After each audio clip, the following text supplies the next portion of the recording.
Welcome to Mile High Reefers. I'm Scott Anderson, and it's Saturday before Labor Day weekend, and I got a huge coral order in last night, so I had to come in, get things priced, and get things ready for sale on Tuesday. Now, Tuesday is the last week to purchase before MACNA, so people are really wanting coral. And of course, I will be at MACNA this year. It's going to be awesome. So if you see me, stop me, say hello. It's going to be a great time. I cannot wait for MACNA. Now it gets a little weird because I'm spending my entire day reefing. The first 4 or 5 hours I'm spending at Aqua Medic Live working, and then I'm going to go home and actually work on my tank. So I've already done the real work. But let's go ahead and take a look at some of what's in the Aqua Medic tanks. And then I tell you what, I'm going to pick a coral. We're going to go home. We're going to do a little rearranging because I'm not 100% happy with some of my scaping on my reef. To begin with, we got some really high-end Goniopora. These are gorgeous. And right next to them are some amazing acans. And I know, these are the Lordowensis. They're not actually called acans anymore. Scientists redefine their species, but as long as the hobby still calls them acans, so will I. Next up are those Australian yellow hammers that are absolutely amazing. We've also got a couple of reverse and teals and toxic greens mixed in, and it is just the most beautiful sight seeing this many amazing hammers in one tank. For something a little on the weird side, here's an amazing Cinerina, and it's a double-headed one, which makes it extra special. And as far as extra special goes, look at the color on this Sophastria. It's yellow-green. It's absolutely stunning. On the high end, we've got some Crocodile Island button scullies. The people who collect these literally have to swim with saltwater crocodiles to get these. I personally am not that brave. So what am I taking home with me? It's this green candy cane. This was a trade-in from one of our service customers. It's beautiful. So I'm going to take it home. I've got a piece of it at home that I've been growing out for many years. And I'm going to take this one home. I'm going to grow it out some more. And I'll sell the frags off here. All right, and I'm home. So here is the big tank. So for those of you who are new, this is a 210-gallon reef. And for the most part, everything is doing really well. I try to keep it real on my channel, and I try to show you everything, the good and the bad. So for the most part, the coral are really healthy, although a few things have happened.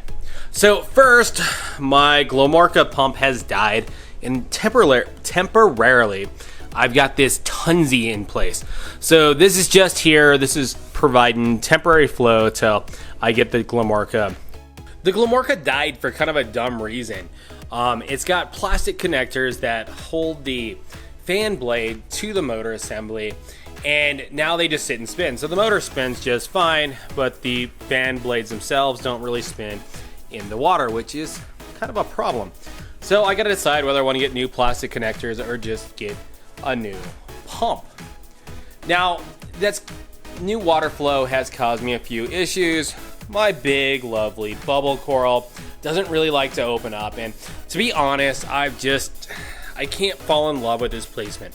I put it there, it opens big, it looks really cool, but it doesn't look natural. It doesn't really seem right to me. So we're gonna move that guy here in a minute.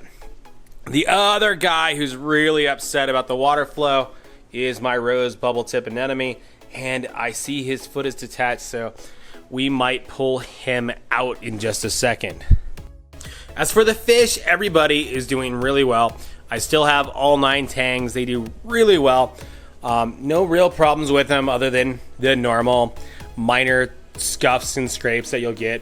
You can kind of see this big Lamingi. He had a huge black mark on him the other day. I think he must have ran himself into a rock or something.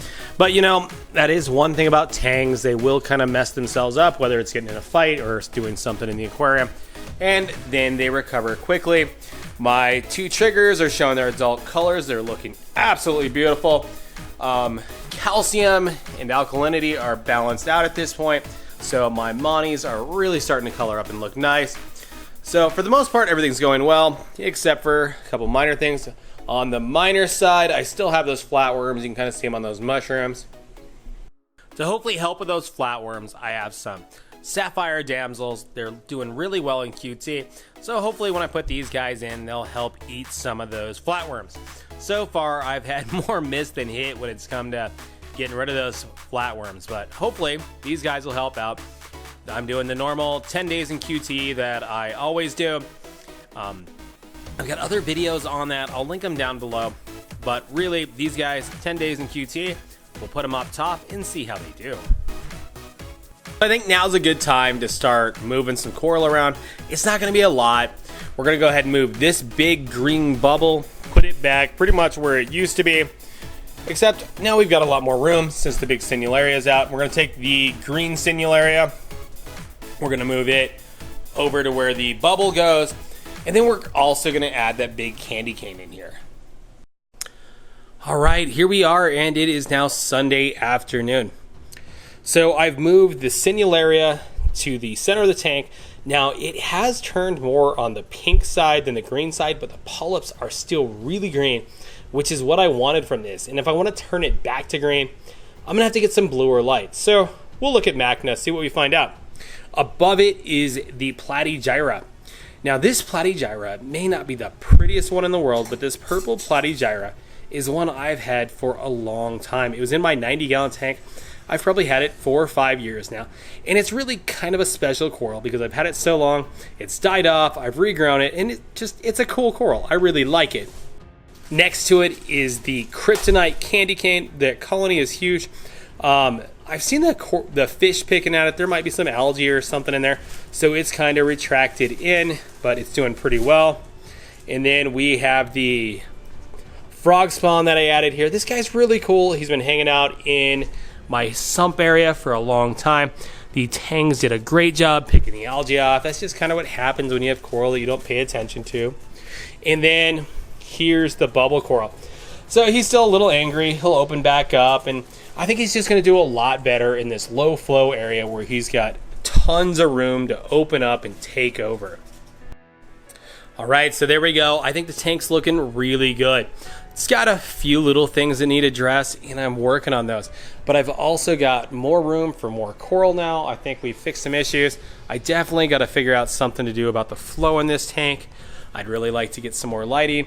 And guess what? Macna's coming up, so I'll get to see all the latest and greatest gear that's coming out and some of the new coral, fish, everything that's coming onto the market. So it's going to be a lot of fun. And of course, if you're going to Macna, stop me, say hi, we'll hang out. It's going to be a lot of fun. So thank you for watching this episode of Mile High Reefers. Like, comment, subscribe, and I'll see you on the next one.